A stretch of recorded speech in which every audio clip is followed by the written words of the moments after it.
মুসলিম শরীফের হাদিস। সাহাবা ইকরাম জিজ্ঞাসা করতেছেন, ভাই আপনি যে আলোচনা করেন আমাদের খুব ভালো লাগে, তো আলোচনাটা যদি প্রত্যেক দিন হইতো তো আমাদের জন্য একটু সুবিধা হইতো, খুব ভালো করে বুঝবেন। ইবনে আব্বাস রাদিয়াল্লাহু তাআলা আনহু বললেন, ভাই শোনো, ওনার অভ্যাস ছিল প্রতি বৃহস্পতিবার সাহাবা ইকরামের উদ্দেশ্যে কথা বলতেন, প্রতি বৃহস্পতিবার। তো উনি বলছে, শোনো,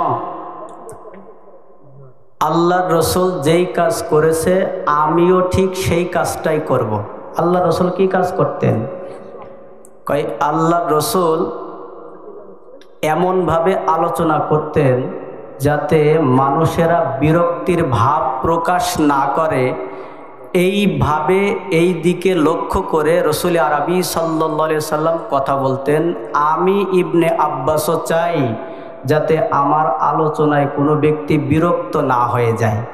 প্রত্যেক দিন আলোচনা শুনলে তো বিরক্তি হওয়াটা স্বাভাবিক। আর আলোচনা তো আমরা সবাই জানি, ইনশাল্লাহ আমলের নিয়তে শুনব। আলহামদুলিল্লাহ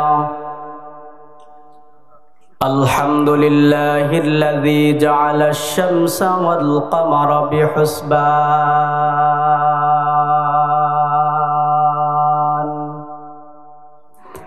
والنجم والشجر يسجدان أفضل زمانا على زمان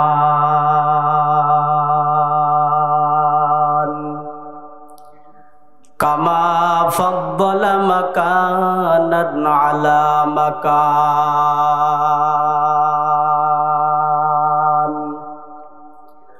وإنسانا على إنسان ونشهد أن لا إله إلا الله وحده لا شريك له لا ضد له ولا ند له ولا مثل له ونشهد أن سيدنا وسندنا وحبيبنا وحبيب ربنا وطبيبنا وطبيب قلوبنا ومولانا محمدا عبده ورسوله الذي أرسله الله تعالى بالحق بشيرا ونذيرا وداعيا إلى الله بإذنه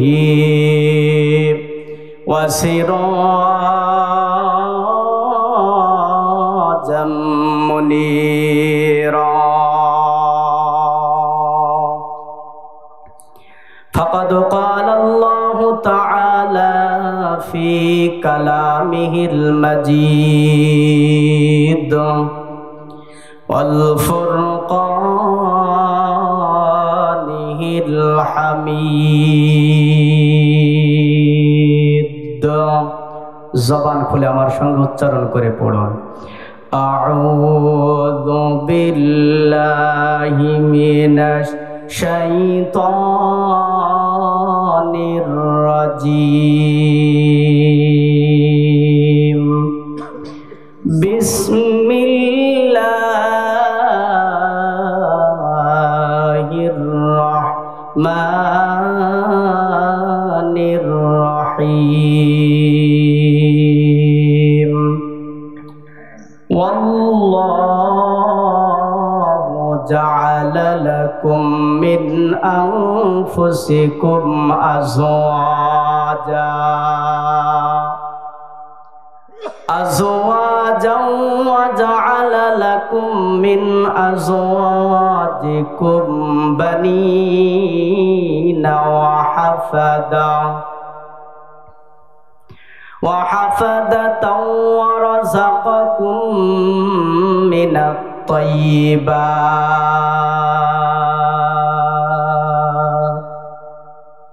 إلى آخر الآية.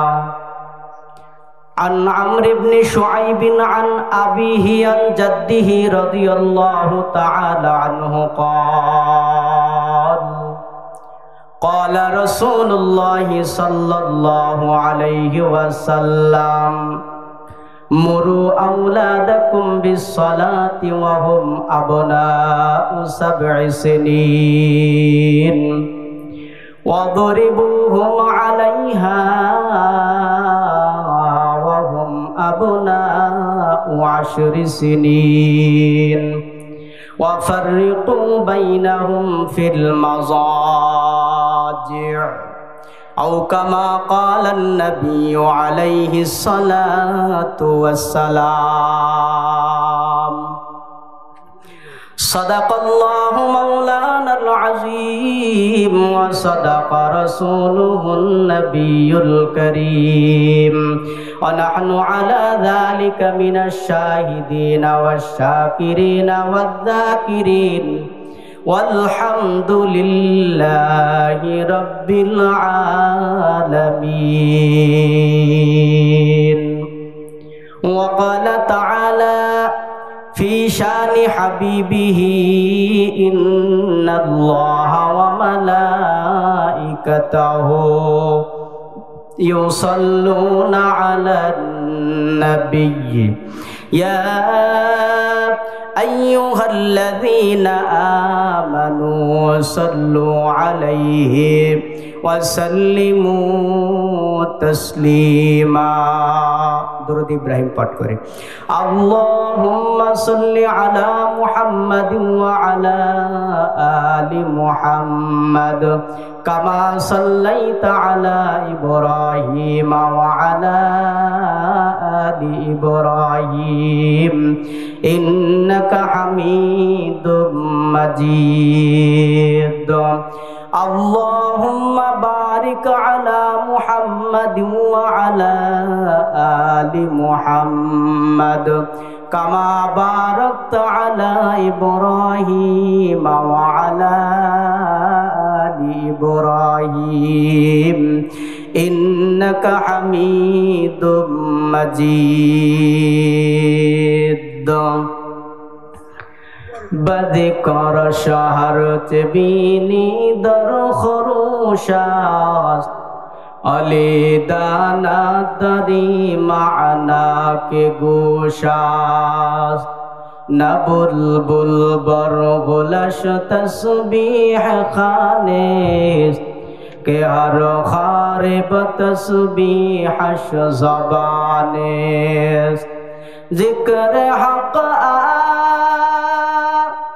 مد غذائی روح را مرحمہ مدعی دل مجروح را لا الہ الا اللہ لا الہ الا اللہ لا الہ الا اللہ لا الہ الا اللہ. হাতে করো হাতের কাম পায়ে করো পায়ের কাম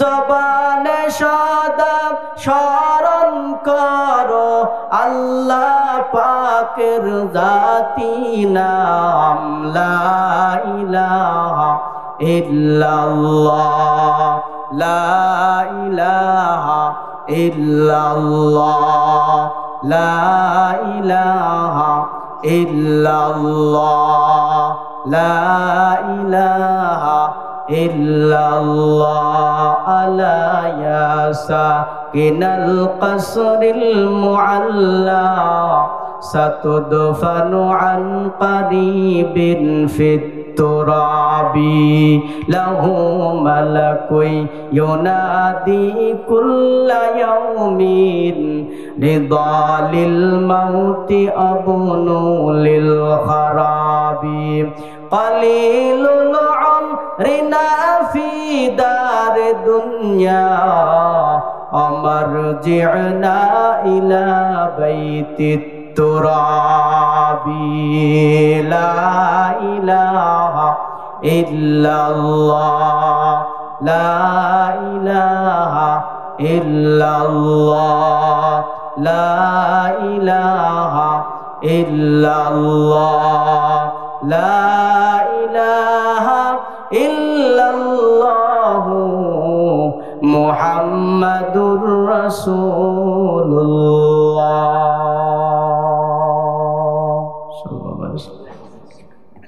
আলহামদুলিল্লাহ, তালিমুল কোরআন নুরানি মাদ্রাসা কর্তৃক আয়োজিত আজকের এই তাফসিরুল কোরআন মাহফিলে উপস্থিত সম্মানিত সভাপতি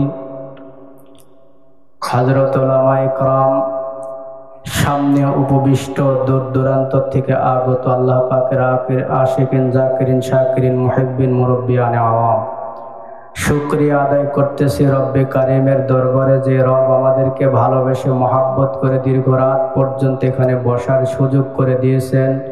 বসে কোরআন এবং হাদিসের আলোকে কিছু কথা বলা ও শোনার তৌফিক এ পর্যন্ত দান করেছেন। শুকরিয়া তান বলি আলহামদুলিল্লাহ।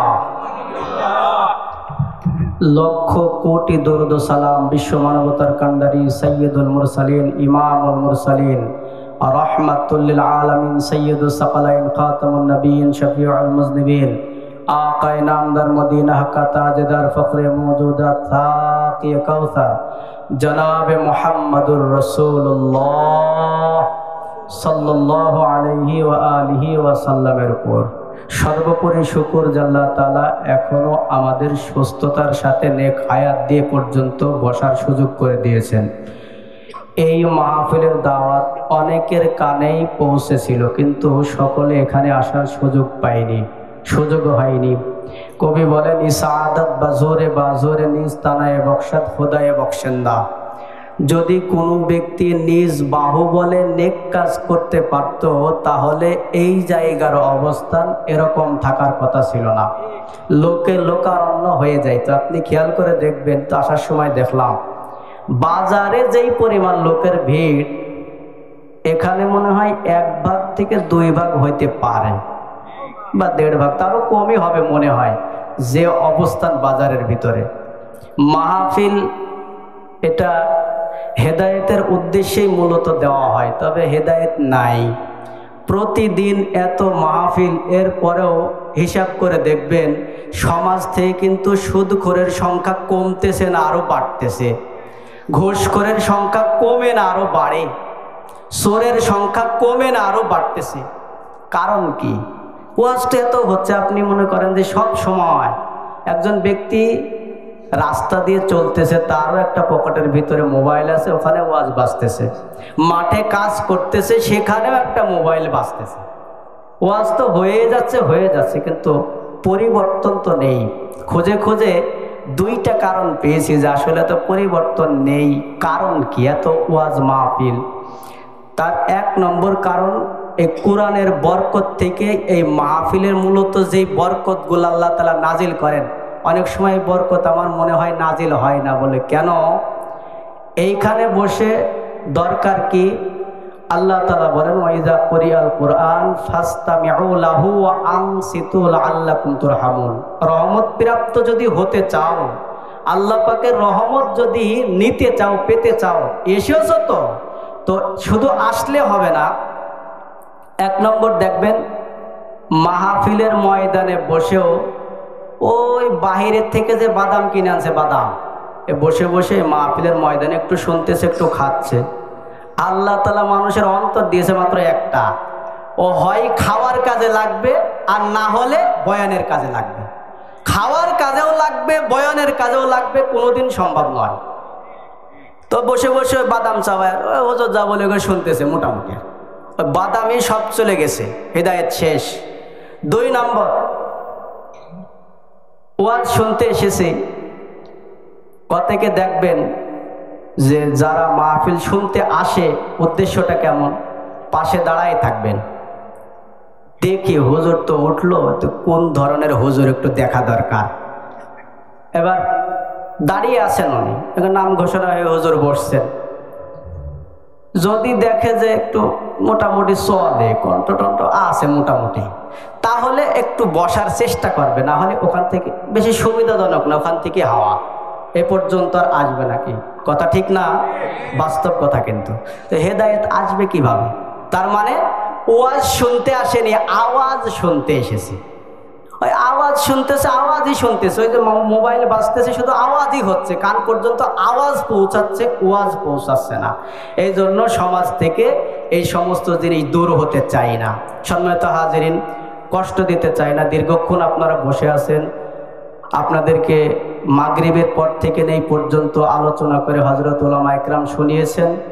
প্রথমত আল্লাহ তাআলার কাছে ফরিয়াদ জানাই, যে পর্যন্ত আমরা আলোচনা শুনেছি, আল্লাহ তাআলা প্রত্যেক আলেমের কথার উপরে আমাদেরকে আমল করার তৌফিক দান করে, বলেন আমিন। আমি কুরআনুল কারীমের সূরাতুন নাহালের 72 নম্বর আয়াত আপনাদের সামনে তেলাওয়াত করেছি।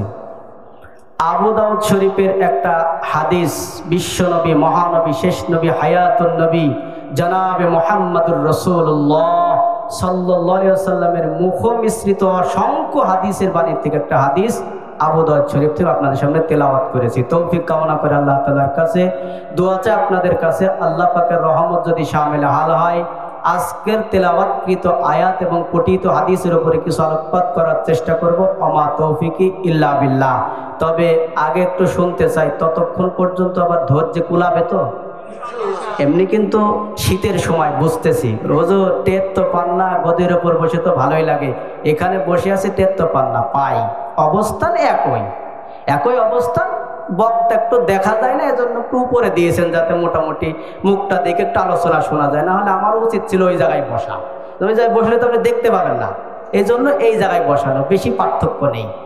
এজন্য যেই কথাগুলো বলবো, আমি যে আয়াত পড়েছিলাম একটু আগে, ওয়াইজা কুরিয়াল কুরআন ফাসতামিউ লাহু ওয়া আনসিতু লাআল্লাকুম তুরহামুন।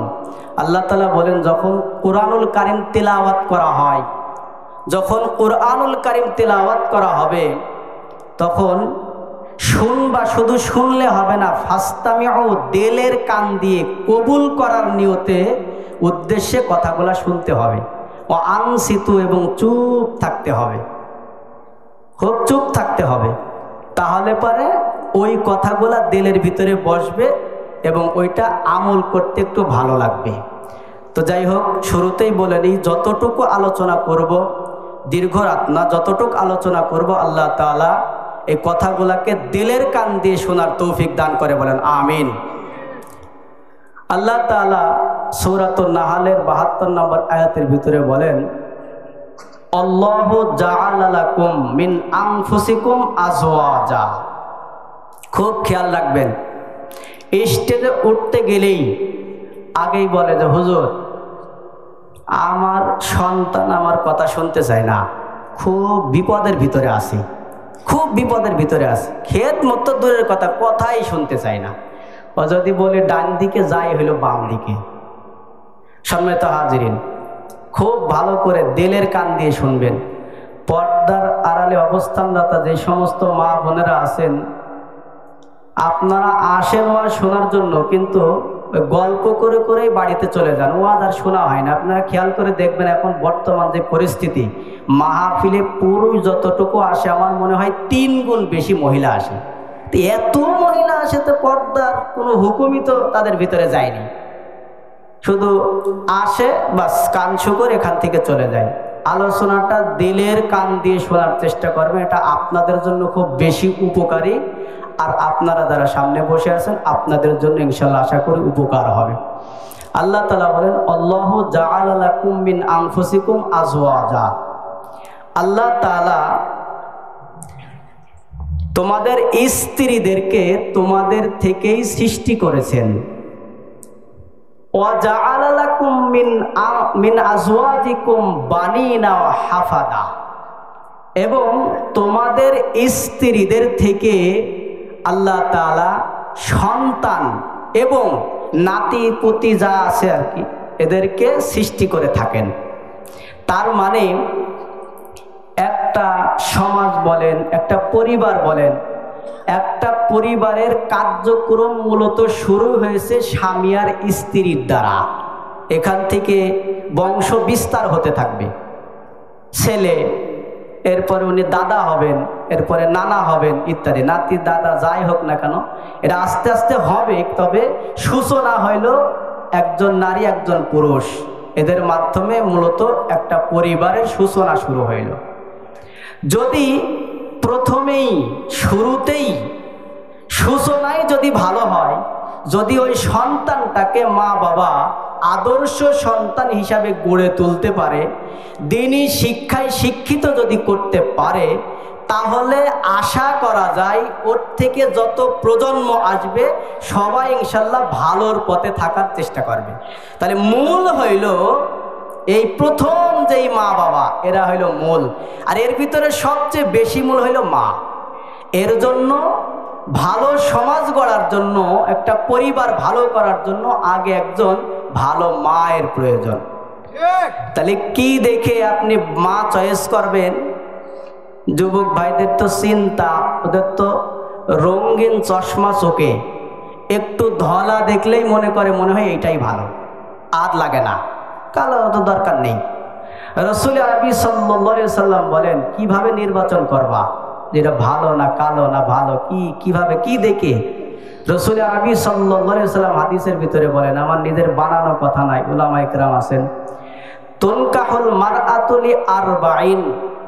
রাসূল আরবি সাল্লাল্লাহু আলাইহি সাল্লাম বলেন একটা নারীকে বিবাহ করবা 60টা গুণ দেখে, তো 60টা গুণ তার ভিতরে আছে কিনা। তবে সব গুণের ভিতরে লাস্টের গুণটাকে প্রাধান্য দেওয়ার কথা বলছে, শুনলেই বুঝতে পারবেন।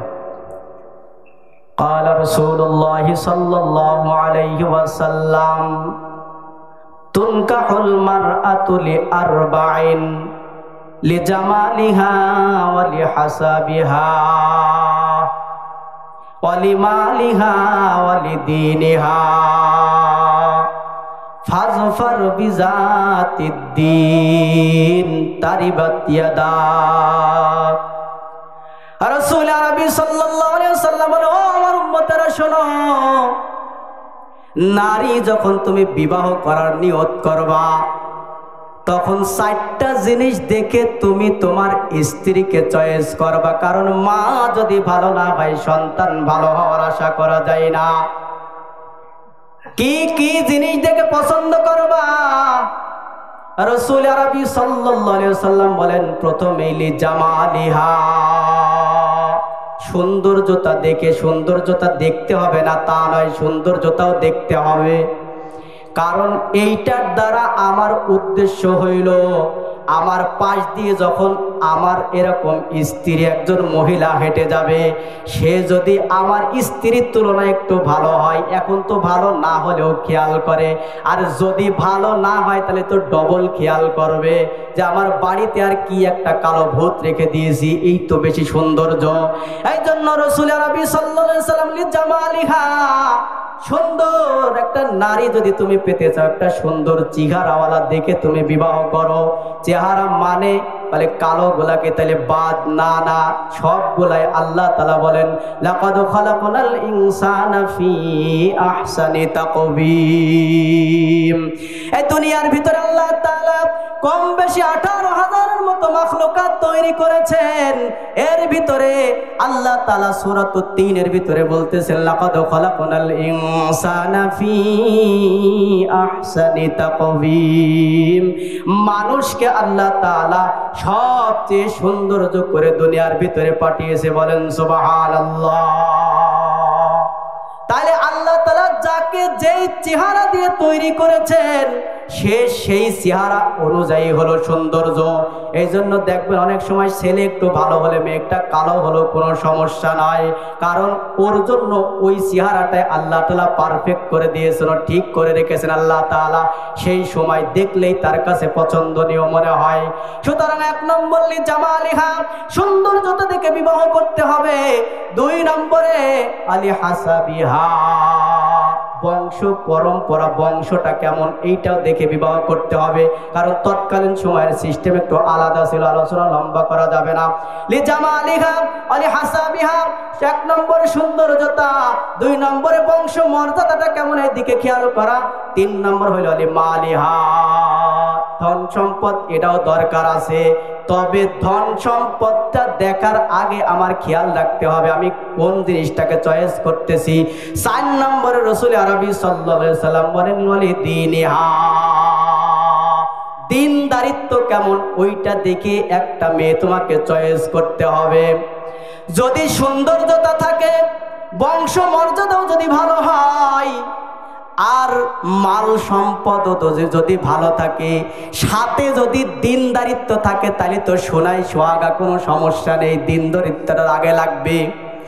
আর যদি সব থাকে দিনদারিত্ব না থাকে, রাসূল বলে ওইটাকে তুমি বাদ দিয়ে দাও, কারণ তোমার এই যে তুমি যে ভবিষ্যৎ পরিকল্পনা করতেছো, তোমার মাধ্যমে যে এই সমস্ত সন্তান জমিনের ভিতরে আসবে, যারা পরবর্তী প্রজন্ম জমিনের ভিতরে আসতেছে, তুমি যদি দিনদারিত্ব না দেখে শুধুমাত্র বাকি 3টা দেখে বিবাহ করতে চাও, তাহলে তোমার সন্তানেরাও ওই রকমই হবে, ও ভালো হওয়ার আশা করা যায় না।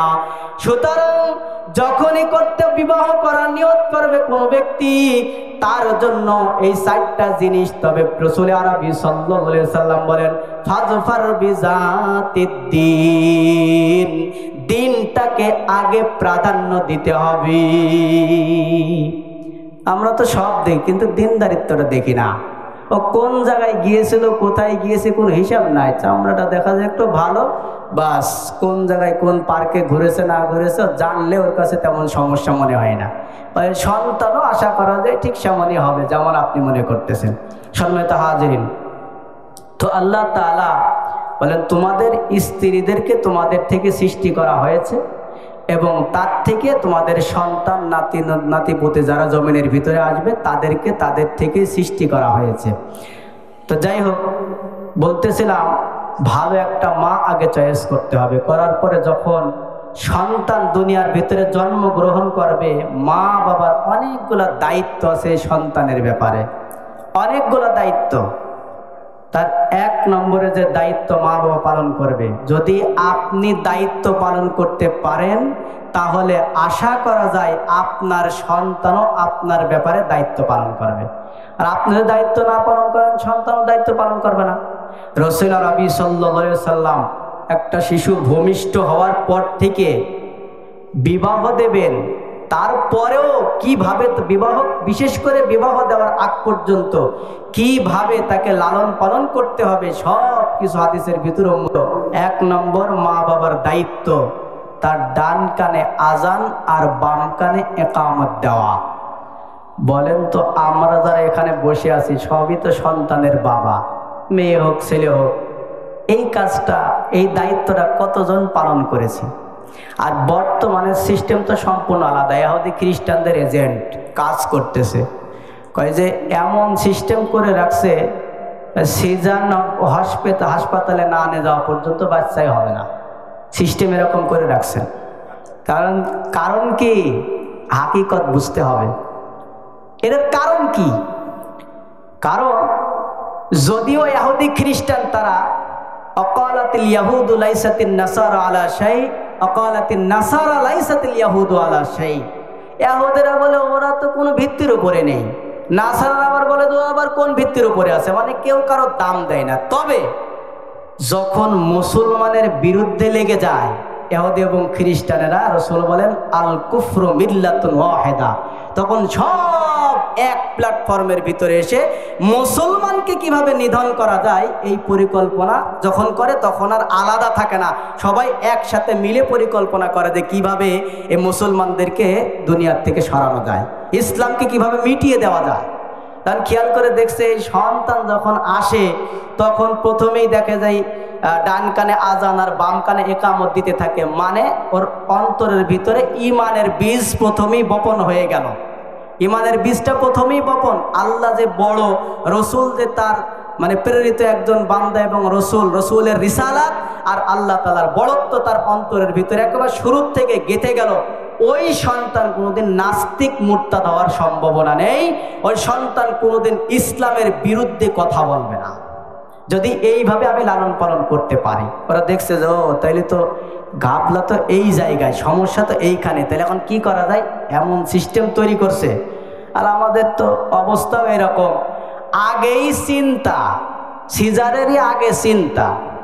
আল্লাহ তাআলা বলছে আমার বান্দা আমার সঙ্গে যেমন ধারণা করবে আমি তার সঙ্গে সেমন ব্যবহার করব। তোমার চিন্তাধারাই তো এরকম, তাহলে তোমার অবস্থাও এরকম হবে। বাস সেই অনুযায়ী ওই সিস্টেম এইটাই চলতেছে। ও ডান কানে আজানও পায় না, বাম কানে একামতও পায় না, ও লাস্টে যে দেখা যায় ইসলামের দুশ্মন হয়ে বসে আসে। কোনো আলেমকে গালি দিতেও দ্বিধাবোধ করে না, রসুলকে গালি দিতেও দ্বিধাবোধ করে না, এমনকি আল্লাহকেও গালি দিতে দ্বিধাবোধ করে না, এমন এক পরিস্থিতি। এই জন্য প্রথম দায়িত্ব আপনার আমার সন্তান যখন আজ হবে জমিনের ভিতরে, যখন ভূমিষ্ঠ হবে, ধোয়ায়া মুসায়া বলে ওদের আদানটা দেবে কে? মা যদি সুস্থ থাকে আলহামদুলিল্লাহ, ওখানে কোনো পুরুষ মানুষ থাকতে হবে সেটা এরকম নয়। হযরতে আব্দুল্লাহ ইবনে রাফে সম্ভবত সাহাবী, এই হাদিসের ভিতরে রাসূল আরবি সাল্লাল্লাহু আলাইহি সাল্লাম বলেন, আব্দুল্লাহ ইবনে রাফে উনি মূলত বর্ণনা করতেছেন ওনার পিতার থেকে, যে হযরতে হাসান ইবনে আলী ইবনে আবি তালিব রাদিয়াল্লাহু তাআলা আনহু, মানে হযরতে আলীর যখন সন্তান হলো হাসান, যখন জমিনের ভিতরে এসছে, তিনি বলতেছেন আমি দেখলাম তার কানের ভিতরে মুয়াজ্জিন সাহেব নামাজের জন্য যেরকম আজান দেয় ওইভাবে তার কানের ভিতরে আজানের আওয়াজ দিতেছে। রাসূল আরবি সাল্লাল্লাহু আলাইহি ওয়াসাল্লাম তার নাতির কানে, উনি দেখতেছেন নাতির কানে আজান দিতেছে। তো রসুলের নাতির কানে যদি আজান দেওয়া লাগে তাহলে আমাদের সন্তানের অবস্থা কেমন? মানে হাদিস দ্বারা প্রমাণিত এটাই, যখন সন্তান জমিনের ভিতরে আসবে তখন তার ডান কানে আজান আর বাম কানে ইকামত দিতে হবে। সেই জায়গায় সব পুরুষ থাকতে হবে জরুরি নয়, মহিলারা দিলেও কোনো সমস্যা নেই। এজন্য একটু খেয়াল রাখবেন, প্রথম একটা দায়িত্ব পালন করার চেষ্টা করবেন ইনশাআল্লাহ। দ্বিতীয় নম্বর যেই দায়িত্বটা পালন করতে হবে, আমাদের দেশে কেমন করে আর রাসূল হাদিসের ভিতরে কেমন বলেন। 2 নম্বর হলো তাহনিক করা। তাহনিক মানে যখন একটা সন্তান ভূমিষ্ঠ হইল, ডান কানে আজান বাম কানে ইকামত দিলেন, তো এলাকার যদি কোনো বুজুর্গ উলামা ইকরাম থাকে, আপনাদের এলাকার ইমাম সাহেব থাকে বা কোনো হুজুর থাকে, যেই থাকুক না কেন, তার কাছে নিয়ে যাওয়া সম্ভব হইলে ওই জায়গায় নিয়ে তার কাছ থেকে দেখবেন খেজুর নিয়ে যাবেন। ওই খেজুর নিয়ে যাওয়ার পরে উনি চাবানোর পরে ওই হালকা থুতু ওই বাচ্চার মুখের ভিতরে দিয়ে দিবেন। আর হাদিসের শেষে রাসূল আরবি সাল্লাল্লাহু আলাইহি ওয়াসাল্লাম হযরতে আসমা বিনতে আবু বকর রাদিয়াল্লাহু তাআলা আনহা, উনি বলতেছেন আমার যখন সন্তান হইল তখন রসুলের কোলে দিয়েছি। রাসূল আরবি সাল্লাল্লাহু আলাইহি ওয়াসাল্লাম একটু খেজুর নিয়ে আসাইলেন এবং ফামাযাগাহু, ওই খেজুরটাকে সুন্দরভাবে চাবাইলেন। চাবানোর পরে ওনার যে থুতু এইটা ওনার সন্তানের মুখের ভিতরে দিয়ে দিয়েছেন। শুধু মুখের ভিতরে দিয়ে দিয়েছেন তা না, ওই খেজুরটা একটু চাবানোর পরে তালুর উপরে হালকা মুখের ভিতরে তালুর উপরে লাগাই দিয়েছেন, আস্তে আস্তে চুষতেছে। আর আমাদের দেশে করে কি, হুজুর ডাকে ঠিকই, কি জন্য? হুজুর দাওয়াত, একটু শুক্রবার একটু দাওয়াত। কেন, কি দাওয়াত? কয় আমার নাতির মুখে ভাত। আমাদের দেশে করে না তা না, এটা খেয়াল রাখবেন। তাহনিক বুঝতেছিলেন না তখন, মানে মুখে ভাত দেন, ভাত খেতে পারবেন। খেয়াল করে দেখবেন, খুব খেয়াল করে দেখবেন, ওর মুখের ভিতরে ভাত দিলে তেমন নাড়াচাড়া যাই করুক না কেন, একটু খেজুর মিষ্টি জিনিস মুখে দেবেন, দেখবেন কিভাবে চাবানো তো দাঁত এখনো হয়নি, মুখ চুকাই দেখবেন কিভাবে আস্তে আস্তে ওই লালাটা তার ভিতরে চলে যায়। এজন্য প্রথা ভাত দেওয়া নাই, প্রথা হলো ওই খেজুর দিয়ে রসুল যেইভাবে করেছিলেন, প্রথা আছে ওইটা।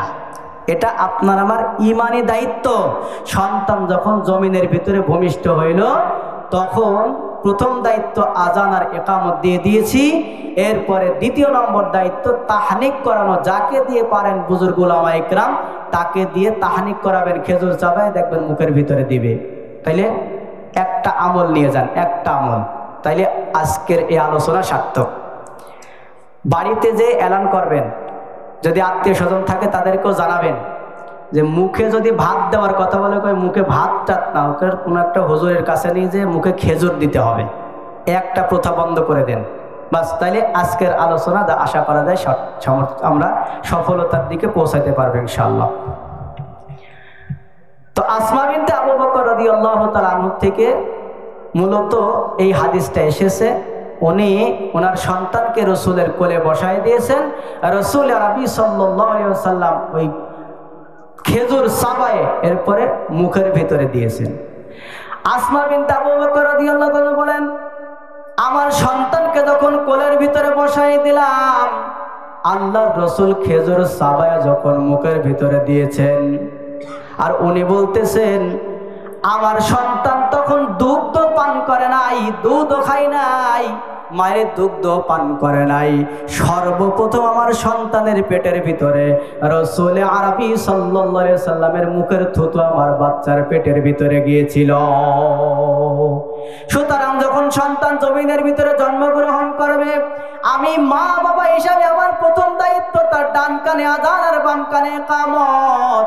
যখন আযান দিবে আল্লাহু আকবার আল্লাহু আকবার, আশহাদু আল্লা ইলাহা ইল্লাল্লাহ, আশহাদু আন্না মুহাম্মাদার রাসূলুল্লাহ।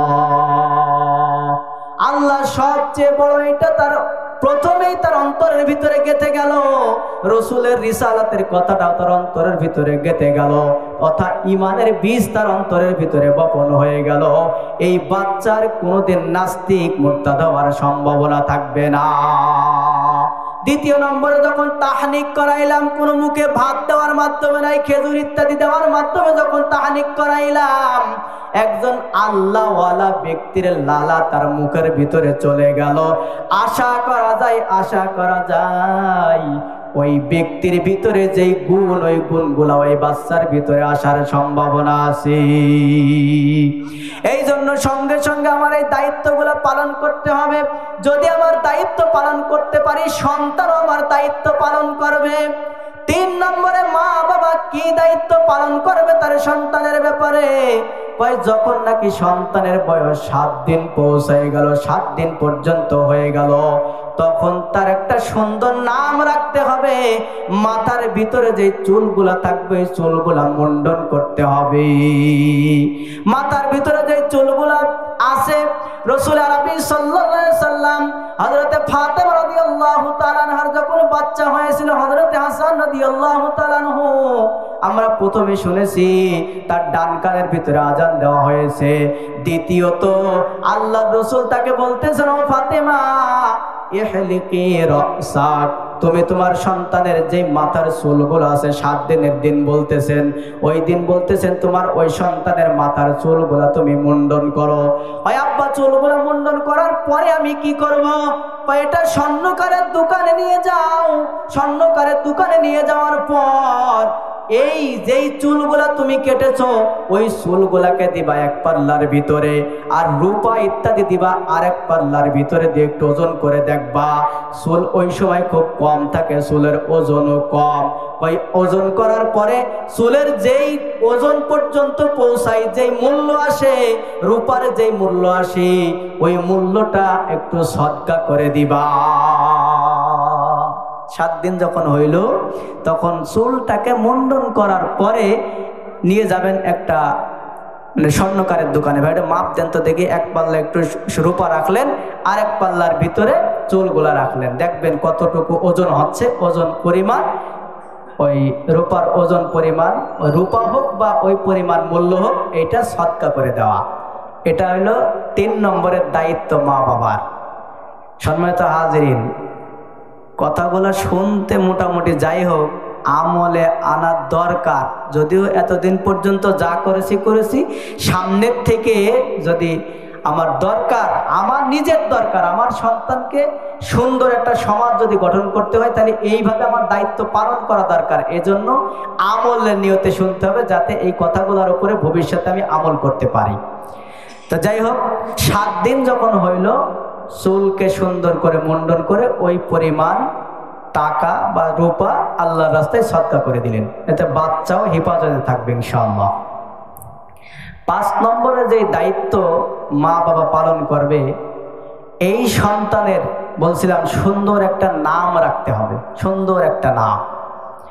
রাসূল আরবি সাল্লাল্লাহু আলাইহি সাল্লাম তার বিশিষ্ট সাহাবী জলিল কদর সাহাবী হযরত আব্দুল্লাহ ইবনে আব্বাস রাদিয়াল্লাহু তাআলা আনহু রাসূলকে জিজ্ঞাসা করতেছেন, ইয়া রাসূলুল্লাহ, আমরা তো কত মানুষের হক শুনি, স্বামীর উপর স্ত্রীর হক আছে, স্ত্রীর উপরে স্বামীর হক আছে, মার উপর সন্তানের হক আছে, সন্তানের উপর মায়ের হক আছে, অনেক কথাই তো আমরা শুনি।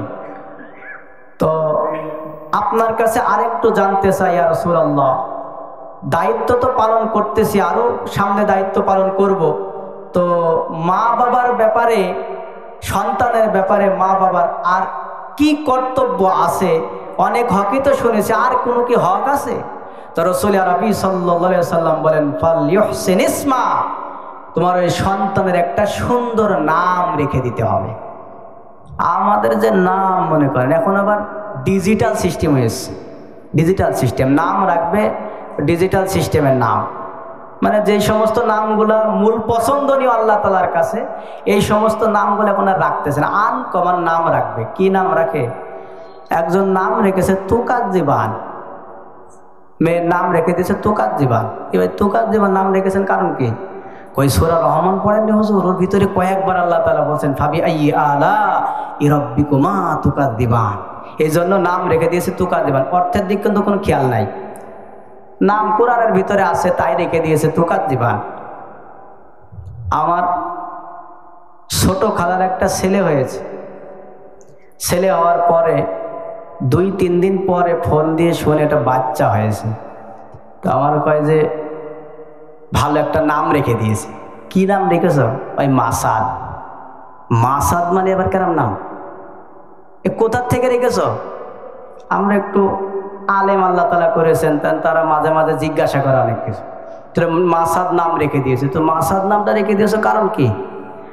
কয় যে সূরা লাহাবের ভিতরে শেষের দিকে মিম মাসাদ, মাসাদ শব্দ আছে, এই জন্য নাম রেখে দিয়েছে মাসাদ। তো কোরআনের ভিতরে তো ফিরআউনের নামেও আছে, কোরআনের ভিতরে তো কারুনের নামেও আছে, হামানের নামও তো আছে, তো সেগুলোও রেখে দিতে হবে। তাইলে যদি ওইভাবে রাখতে হতেন তো ওগুলোও রেখে দেওয়া দরকার। আসলে আমাদের ওই ব্যাপারে একটু ধারণা কম, অর্থের দিকে খেয়াল করতে হবে। আমি কোন অর্থের দিকে লক্ষ্য করে নামটা রাখতেছি?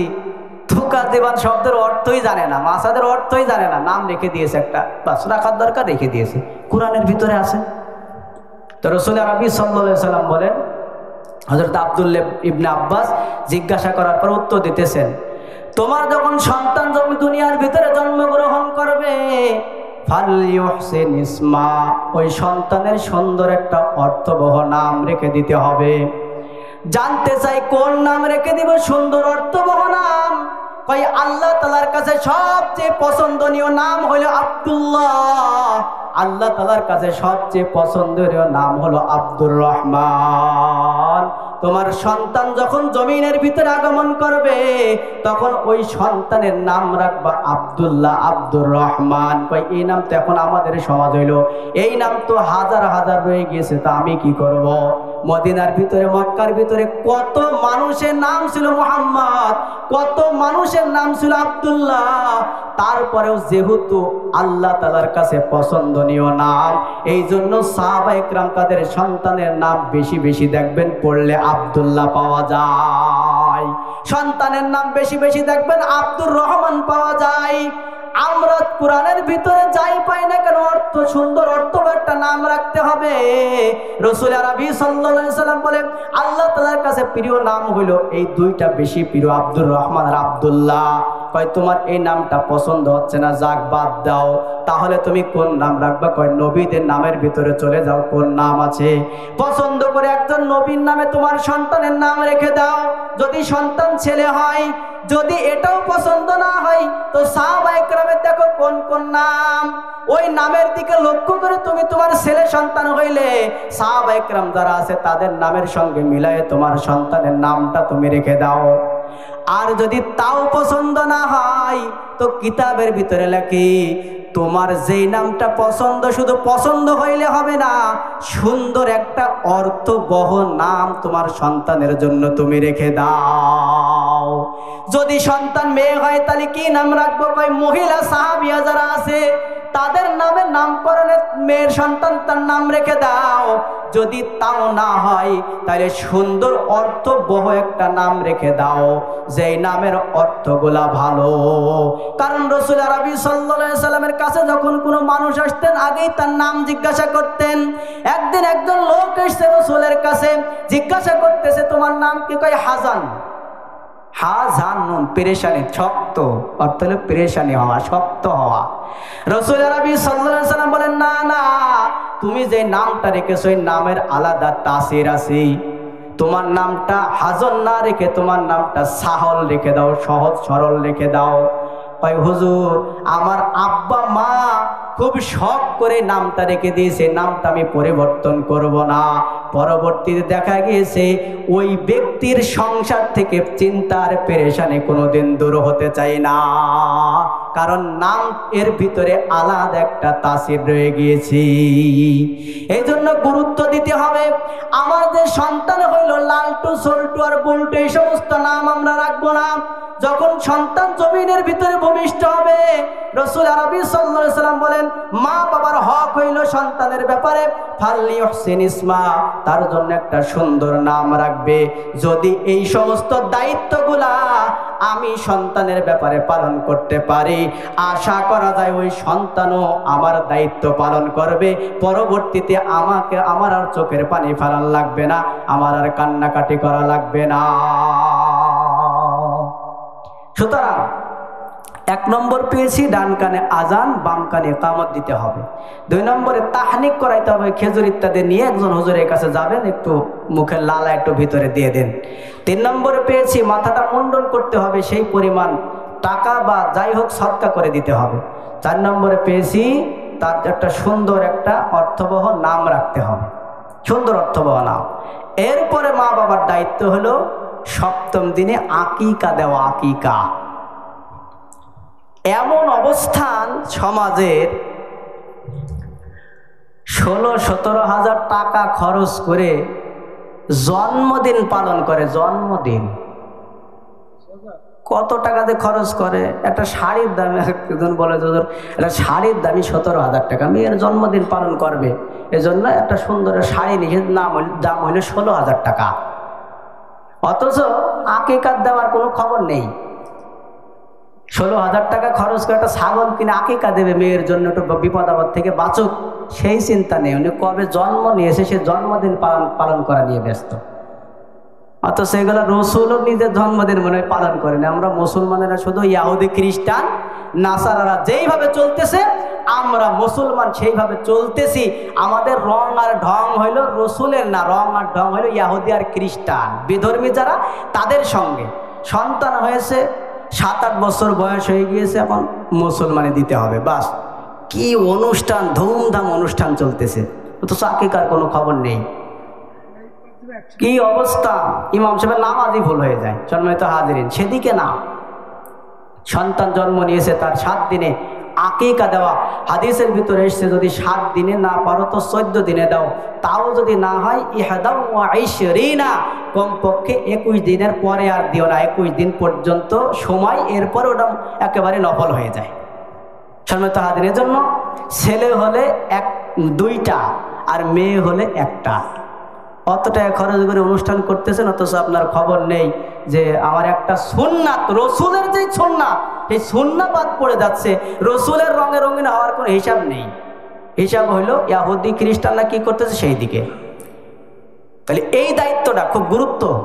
হযরতে রাসূল আরবি সাল্লাল্লাহু আলাইহি ওয়াসাল্লাম হাসান রাদিয়াল্লাহু তাআলা আনহু জমিনের ভিতরে যখন এসেছেন, তখন আবার অনেকে আছে দেখা যায় সামর্থ্য একটু কম, 2টা কিনতে হলে তো এখন 15-30 হাজার টাকা দরকার, ওই পরিমাণ সামর্থ্য নেই। রাসূল বলে তোমার জন্য দরকারও নেই, তুমি 1টা দাও, ওই 15,000 টাকা দিয়ে 1টা দাও মাত্র, বাস যথেষ্ট। কেন? আক্কা রাসূলুল্লাহ সাল্লাল্লাহু আলাইহি ওয়াসাল্লাম, হযরতে রাসূল আরবি সাল্লাল্লাহু আলাইহি ওয়াসাল্লাম হাসান রাদিয়াল্লাহু তাআলার জন্য 1টা মাত্র ছাগল আকিকা দিয়েছিলেন। তখন তো তার সামর্থ্য কম ছিল। আবার আস্তে আস্তে যখন হোসাইন রাদিয়াল্লাহু তাআলা জমিনের ভিতরে এসেছে তখন একটু সামর্থ্য হয়ে গেছে, তখন 2টা দিয়েছেন। সুতরাং 2টা দিলে তো ভালো, যদি সামর্থ্য না থাকে কমপক্ষে 1টা দিতে যেন আমরা ভুল না করি। খুব খেয়াল রাখবেন, এই সমস্ত জিনিসগুলো আসলে না, অনেক সময় জানা জিনিসও আমল করা হয় না বিধায় এটা ভুল হয়ে যায়। একেবারেই জানেন না তা নাই, জানেন, ওয়াজ নসিহত তো সবসময় শুনতেছেন, সবই জানেন, তারপরেও জানা জিনিসটা অনেক সময় দেখা যায় আমলে পরিণত না করার কারণে ওটাও ভুল হয়ে যায়। তো হযরত রাসূল আরবি সাল্লাল্লাহু আলাইহি সাল্লাম বলেন, যখন সন্তান জমিনের ভিতরে ভূমিষ্ঠ হইল 7 দিনের দিন অথবা 14 দিন অথবা 21 দিন এর ভিতরে ছেলে সন্তান হলে 2টা, মেয়ে সন্তান হলে 1টা, তবে যদি ছেলের জন্য 2টা দিতে সামর্থ্য না হয় কমপক্ষে 1টা দিলেও চলবে, দায়িত্ব পালন করতে হবে। এরপরে সন্তান তো আস্তে আস্তে রাসূলের সিস্টেমটা বুঝতে হবে। ওই শুরু থেকে যখন মায়ের পেট থেকে জমিনের ভিতরে পদার্পণ করেছে ওই সময় থেকে শুরু করে শেষ পর্যন্ত রাসূলের কি সুন্দর নিয়ম আর নীতি, এই নীতি যদি আমরা গ্রহণ করতে পারতাম, রাসূলের সুন্নাহ অনুযায়ী যদি আমল করতে পারতাম, তাহলে সমাজের অবস্থান এরকম থাকতো না। আপনার আমার ওই মুরব্বি বয়সের কান্নাকাটি করা লাগতো না। ওই কান্নাটা এখন কান্দেন, কামে লাগবে, খরচটা এখন করেন, কামে লাগবে, পরবর্তীতে যে নিজেরা চোখের পানি ফেলানো লাগবে না। আমি যদি আমার সন্তানের দায়িত্ব পালন করতে পারি, তাহলে আশা করা যায় আমার সন্তানও আমার দায়িত্ব পালন করবে ইনশাআল্লাহ। সম্মানিত হাজিরিন, একেবারে শেষের দিকে অনেক বিষয় আছে যেগুলা সব এই সময়ের ভিতরে বলা সম্ভব নয়। লাস্ট যেই বিষয়টা আমি আপনাদেরকে বলতে চাই, এই সন্তানটা জমিনের ভিতরে যখন আসলো, 6 থেকে 7 বছর বয়স যখন হবে, সুন্নাতে খাতনা, এটার পরে আরেকটা জিনিস বলি ইনশাআল্লাহ দোয়ার দিকে চলে যাব। ওই সুন্নাতে খাতনা, এটা সুন্নাতে ইব্রাহিমি, এটা আমরা যারা উম্মত, শেষ নবীর উম্মত, আমাদের জন্য এটা পালনীয় কর্তব্য, দায়িত্ব এবং কর্তব্য। তবে এই কর্তব্য পালন করতে যে যেন ইহুদি খ্রিস্টানদের সঙ্গে আমার মিল না হয়ে যায়, দিকে খুব খেয়াল রাখতে হবে। আমি তো দায়িত্ব পালন করতেছি, আমি সুন্নাহ পালন করতেছি, মুসলমানি দেওয়া এটা হলো সুন্নাহ, অথচ এই সুন্নাহটা পালন করে 1 সপ্তাহ গান বাজাই। হুজুর আমার ছেলে তো একটু দাবি করেছে তাই, না হলে আর এগুলা করতাম না।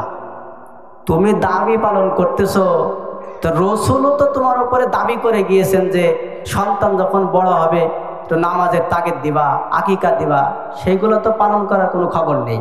ওইটা তো পালন করার বেলায় ঠিকই খবর আছে। 1 সপ্তাহ চলতেছে, পাশের বাড়ির লোকজন অবস্থান খারাপ, কয় যে হুজুর ঘুম হতে চায় না, এমন অবস্থা ঘুমই হয় না, 12টা 1টা পর্যন্ত চলতেছে, ওরে চলা সেইভাবে চলতেছে একেবারে। আর লাগলে পারে একটু নর্তকে নিয়ে এসে নাচ গান এগুলা একটু নাচ টাচ করাবে, এটাও চলে। অথচ আপনি কি করতেছেন হিসাব আছে? রাসূলের একটা সুন্নাহ পালন করতেছেন, অথচ সুন্নাহর ভিতরে যত অপসংস্কৃতি সব এর ভিতরে ঢোকানো। তো রাসূল আরবি সাল্লাল্লাহু আলাইহি ওয়াসাল্লাম বলেন, সুন্নাহ পালন করতেছো, সুতরাং আমি রাসূল যেইভাবে বলেছি তুমি সেইভাবে সুন্নাহ অনুযায়ী পালন করো, তাহলে আশা করা যায় ওই সন্তান ভালো মানুষের মতো মানুষ হয়ে গড়ে উঠবে। সম্মানিত হাজিরিন, এরপরে আসেন সন্তানকে দ্বীনি শিক্ষায় শিক্ষিত করা, এটা মা বাবার ঈমানি দায়িত্ব। কারণ আপনি মনে করেন না যে কবরে যাওয়ার পরে আপনি মনে করেন জান্নাতের মেহমান হয়ে গেছেন, আপনার সন্তানকে আপনি এইভাবে শিক্ষায় শিক্ষিত না করার কারণে জাহান্নামী হয়ে গেছে, আপনি জান্নাতের দিকে যাবেন? ওই সিস্টেম বাদ দেন, আপনার সন্তান আপনাকে আগে ধরবে, কায়দা রকম ধরবে। রব্বানা ইন্নানা সাদাতানা ওয়া কুবারানা ফাআদাল্লুনাস সাবিলা। আপনার ব্যাপারে ফয়সালা হয়ে গিয়েছে, আল্লাহ তাআলা ফয়সালা করে দিয়েছেন, চলে যাও তুমি জান্নাতের ভিতরে, তোমার আমলনামা ডান হাতের ভিতরে, আর তুমি সন্তান তুমি চলে যাও তোমার আমলনামা বাম হাতের ভিতরে, জাহান্নামের দিকে চলে যাও।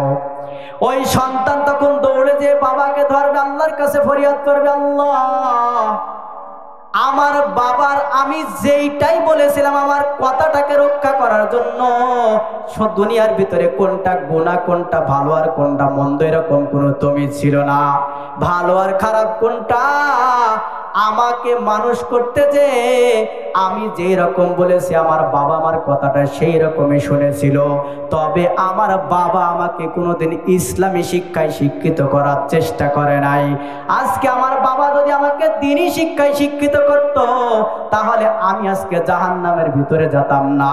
তো আমার বাবা যেহেতু আমার দায়িত্ব পালন করে নাই, ও মালিক, আজকে আমি একা জাহান্নামে যাব না, আমার বাবাকে সহ আমি আজকে জাহান্নামের ভিতরে যাব। যদি এরকম সন্তান দাবি করে বসে, বলেন আমি কি করব, আমার উপায়টা কি? এই জন্য এই যে মাহফিল মূলত দ্বীনি শিক্ষার উদ্দেশ্যে, দিন শিক্ষা দেওয়ার জন্য। আপনার আমারও দায়িত্ব, যেই আমল করা ফরজ তার এলেম অর্জন করাও ফরজ, যেই আমল করা জমিনে ওয়াজিব ওই ব্যাপারে এলেম অর্জন করাও ওয়াজিব, যেই আমলটা মুস্তাহাব ওই ব্যাপারে এলেম অর্জন করাও মুস্তাহাব, যেই আমলটা সুন্নাত ওই ব্যাপারে এলেম অর্জন করাও সুন্নাত। সুতরাং একেবারে খুব বড় মুফতি মুহাদ্দিস হতে হবে বিষয়টা কিন্তু এরকম নয়। আপনাদের দায়িত্ব হলো যাতে দুনিয়ার ভিতরে আমল করে যে সমস্ত বিষয়গুলো জরুরি, অতীব জরুরি বিষয়, ওই সমস্ত জরুরি বিষয় সম্পর্কে জেনে যাতে আমি আখিরাতের যে মামলাগুলো আছে মামলার থেকে খালাস পেতে পারি, এতটুকু ইলম আপনাদের অর্জন করতে হবে।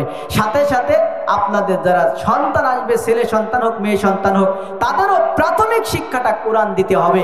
তারপরে আপনি ইংলিশ মিডিয়াম যেখানে পড়ান না কেন কোনো আপত্তি নেই। এজন্য প্রাথমিক শিক্ষাটা মাদ্রাসায় দিবেন। মাদ্রাসা আসার পরে প্রথমেই দেখবেন ওই রবের পরিচয় পায়। যখন মাদ্রাসার ভিতরে আপনার সন্তানকে আপনি দিয়েছেন, ওই সন্তান মাদ্রাসার ভিতরে আসার পর হুজুর তাকে প্রথমেই শিক্ষা দিতেছেন, ও বাবা পড়ো, রব্বি ইয়াসসির ওয়ালা তুআসসির ওয়া তাম্মিম আলাইনা বিল খাইর। সন্তানকে প্রথমে শিক্ষা দিয়েছেন রব্বি ইয়াসসির, আগেই রবের নামের শিক্ষা।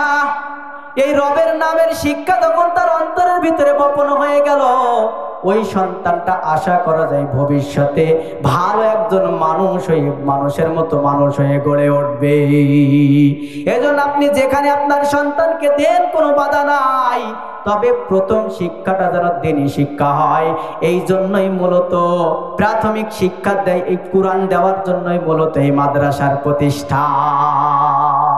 সুতরাং আপনারা প্রতিষ্ঠা করেছেন, বাস আপনারা ইনশাল্লাহ আপনাদের সন্তানদেরকে দিয়ে মাদ্রাসার সহযোগিতা করবেন। আলহামদুলিল্লাহ এই পর্যন্ত অনেক সহযোগিতা করেছেন, আমি আপনাদের জন্য দোয়া করি। আল্লাহ তাআলা এই প্রতিষ্ঠানের জন্য যেইভাবে দান করেছেন, আল্লাহ তাআলা ইখলাসের নিয়তে যে দান করেছেন, খুলুসিয়াতের নিয়তে, রুহানিয়াতের সমন্বয়ে আল্লাহ তাআলা আপনাদের সকলের দানগুলা কবুল করে নেন, বলেন আমিন। একেবারে সর্বশেষ যে হাদিসটা তেলাওয়াত করেছিলাম, রাসূল আরবি সাল্লাল্লাহু আলাইহি সাল্লাম বলেন, মুরু আওলাদাকুম বিসসালাতি ওয়া হুম আবনাউ 7 সিনিন ওয়াদরিবুহুম আলাইহা ওয়া হুম আবনাউ 10 সিনিন। যখন তোমার সন্তান দিকে দিকে 7 বছর বয়সে যখন পৌঁছাবে, রাসূল আরবি সাল্লাল্লাহু আলাইহি সাল্লাম বলেন, তখন তোমার সন্তানকে তুমি নামাজের নির্দেশ দিবা। মুরু আওলাদাকুম বিসসালাতি ওয়া হুম আবনাউ 7 সিনিন। যখন সন্তানের বয়স 7 বছর হইল, তখন তোমার ওই সন্তানকে তুমি নামাজের নির্দেশ দাও। ওয়াদরিবুহুম আলাইহা ওয়া হুম আবনাউ 10 সিনিন। আর 10 বছর বয়স যখন হয়ে গেল আর নামাজ পড়তে যেতে চাই না, তখন আপনার আমার দায়িত্ব মৃদু আঘাত করে হলেও তাকে নামাজের দিকে নিয়ে যাওয়া। রসুল আপনাকে আমাকে দায়িত্ব দিলেন সন্তানকে নামাজি বানানোর জন্য, অথচ সেই দিকে কোনো খবর নাই। মুসলমানের অনুষ্ঠান করার জন্য আমরা পাগল পারা হয়ে গেছি। এজন্য রসুলের এই সুন্নাহগুলো মানেন, আশা করা যায় ইনশাআল্লাহ আপনার আমার সন্তান মানুষের মতো মানুষ উঠবে। পরবর্তী প্রজন্ম যারা আসবে তারাও ইনশাআল্লাহ মানুষের মতো মানুষ হয়ে উঠবে। আপনার কষ্ট করা লাগবে না, আপনারও ওই শেষ বয়সে যে কান্নাকাটি করা লাগবে না। যদি আমরা এই দায়িত্বগুলো পালন করতে পারি, সন্তানও আশা করা যায় আপনার আমার দায়িত্ব পালন করবে ইনশাআল্লাহ। সম্মানিত হাজিরিন, যেই কথাগুলো বলেছি, আল্লাহ তাআলা সর্বপ্রথম আমাকে এবং আপনাদের সকলকে পরিপূর্ণভাবে এই কথার উপরে আমল করার তৌফিক দান করেন, বলেন আমিন। আল্লাহুম্মা আমিন। রব্বানা যালামনা আনফুসানা ওয়া ইল্লাম তাগফির লানা ওয়া তারহামনা লানাকুনান্না মিনাল খাসিরিন। রব্বানা ফাগফির লানা যুনুবানা ওয়া কাফির আন্না সাইয়্যাতিনা ওয়া তাওয়াফানা মা'আল আবরার। রব্বানা লা তুযিগ কুলুবানা বা'দা ইয হাদাইতানা ওয়া হাব লানা মিন লাদুনকা রাহমা ইন্নাকা আনতাল ওয়াহ্হাব। ইয়া রাব্বুল আলামিন, আহকামুল হাকিমিন, পরওয়ারদিগার আলম, মাবুদ গো, আমরা কয়েকজন কতিপয় গুনাহগার বান্দা আল্লাহ, গুনার বোঝা মাথায় নিয়ে তোমার শাহী দরবারে হাত উত্তোলন করেছি। ও মালিক, বালেগ হওয়ার পর থেকে এই পর্যন্ত আমরা জীবনে যত গুনাহ করেছি, জানা অজানা, ইচ্ছায় অনিচ্ছায়, সগীরা কবিরা, শিরকি বিদআতি, জহিরি বাতিন, রাত্রে দিনে যত ধরনের গুনাহ করেছি, আল্লাহ মেহেরবানি করে আমাদের তামাম জিন্দেগির গুনাহ তুমি মাফ করিয়া দাও। ইয়া আল্লাহ, দীর্ঘ রাত পর্যন্ত কোরআন এবং হাদিসের আলোকে উলামায়ে ইকরাম দিক নির্দেশনামূলক আলোচনা করেছেন। ভুল ত্রুটি ক্ষমা করে দেওয়া যেটুকু সওয়াব হইয়া থাকে, আল্লাহ এই সওয়াবকে কোটি কোটি গুণে বাড়াইয়া আরো আমরা যা কিছু পড়েছি, সূরা ফাতিহা, দরুদ, দোয়া, দরুদ, যা কিছু পড়েছি, সওয়াবকে আল্লাহ কোটি কোটি গুণ বৃদ্ধি করে দিয়া সর্বপ্রথম আকাই নামদার, মদিনা কা তাজদার জনাবে মুহাম্মদুর রাসূলুল্লাহ সাল্লাল্লাহু আলাইহি ওয়াসাল্লামের রওজা মুবারকে পৌঁছাইয়া দাও। ও মালিক, বাকি কথাগুলোর উপরে সহি তরিকা আমাদের সকলকে তুমি আমল করার তৌফিক দিয়া দাও। আমরা এখানে যারা হাত তুলে আমিন আমিন করতেছি, আল্লাহ কার জানি জনম দুঃখিনী মা অন্ধকার কবরের ভিতরে শুয়ে আছে, আল্লাহ জানি না কার জানি বাবা অন্ধকার কবরের ভিতরে শুয়ে আছে। ও মালিক, যাদের আব্বা আম্মা অন্ধকার কবরের ভিতরে শুয়ে আছে, ইয়া আল্লাহ আমরা সকলের জন্য ফরিয়াদ জানাই, আল্লাহ আব্বা আম্মার কবর আযাব হয়ে থাকলে তুমি মাফ করিয়া দাও। ইয়া আল্লাহ আব্বা আম্মার কবরটা নূরে মুনওয়ারে পরিণত করিয়া দাও। আল্লাহ সকলের আব্বা আম্মার কবরকে আল্লাহ জান্নাতের টুকরা বানাইয়া দাও। আল্লাহ আত্মীয় স্বজন অন্ধকার কবরে চলে গেছে, আল্লাহ মেহেরবানি করে যারা পরিমাণ ঈমান নিয়ে যারা কবরের ভিতরে শুয়ে আছে, আল্লাহ প্রত্যেকের কবরের আযাব তুমি মাফ করিয়া দাও।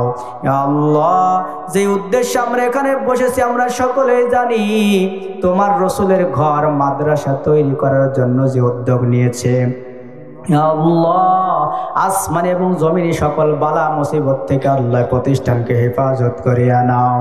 ইয়া আল্লাহ যারা দান সদকা করেছে, আল্লাহ সকলের দান সদকাকে তুমি কবুল ও মঞ্জুর করিয়া নাও। আল্লাহ যে যেই উদ্দেশ্যে দান করেছে, আল্লাহ প্রত্যেকের দিলের নেক মাকসাদকে তুমি পূরণ করিয়া দাও। মাদ্রাসার যিনি পরিচালক হতে যাচ্ছেন, তার মা 10,000 টাকা দান করেছে, আল্লাহ আল্লাহ তোমার বান্দির দানকে তুমি কবুল ও মঞ্জুর করিয়া নাও। আরো যারা দান করেছে, আল্লাহ প্রত্যেকের আয় উন্নতির মধ্যে বরকত নসিব করে দাও। আল্লাহ হালাল ভাবে ইনকাম করে খেয়ে বেঁচে থাকার তৌফিক নসিব করিয়া দাও। ও মালিক এই প্রতিষ্ঠানে যা জরুরত আছে, আল্লাহ সকল জরুরতকে তুমি তোমার গায়েবী খাজানার থেকে তুমি পূরণ করিয়া দাও। আল্লাহ আমরা যারা হাত তুলেছে, আল্লাহ যেই কথাগুলা শুনেছে, আল্লাহ এই কথাগুলোর উপরে আমল করার তৌফিক দিয়া দাও। আল্লাহ সন্তানদেরকে মা বাবার অনুগত সন্তান হিসাবে তুমি কবুল ও মঞ্জুর করিয়া নাও।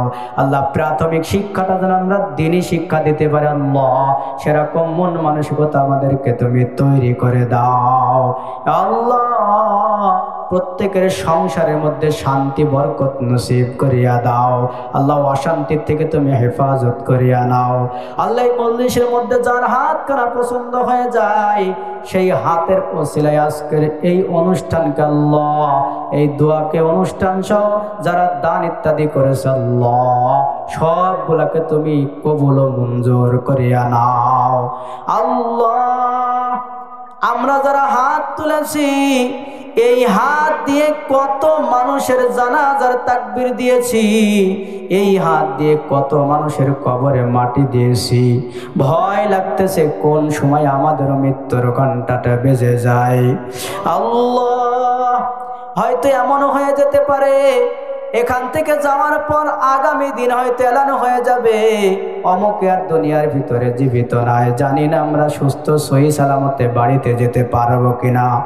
আল্লাহ, হায়াত যদি শেষ হয়ে যায় তবে যখনই আজরাইল আসবে মালিক তোমার দরবারে ফরিয়াদ, আমরা যেন তোমার মধুমাখা নাম কালেমাটা পড়ে যেন দুনিয়ার থেকে বিদায় নিতে পারে আল্লাহ, সেরকম তৌফিক আমাদের সকলকে তুমি নসিব করিয়া দাও আল্লাহ। তোমার খাঁটি বান্দা, তোমার নবীর খাঁটি উম্মত হয়ে যেন আমরা কবরের ভিতরে যেতে পারি আল্লাহ, সেই তৌফিক আমাদের সকলকে তুমি নসিব করিয়া দাও আল্লাহ। হায়াতি জিন্দেগিতে যতদিন আমরা জীবিত থাকব তোমার হুকুম তোমার হাবিবের তরিকা অনুযায়ী পালন করে আমরা যেন কবরে যেতে পারি, সেই তৌফিক আমাদেরকে নসিব করিয়া দাও আল্লাহ। আমাদের এই কথাগুলোর উপরে আমল করার তৌফিক নসিব করিয়া দাও। রব্বির হামহুমা কামা রব্বায়ানি সগীরা, রব্বির হামহুমা কামা রব্বায়ানি সগীরা। وصلى الله تعالى على خير خلقه محمد وآله وصحابه وأزواجه وأتباعه أجمعين آمين آمين وارحمنا معهم برحمتك يا أرحم الراحمين.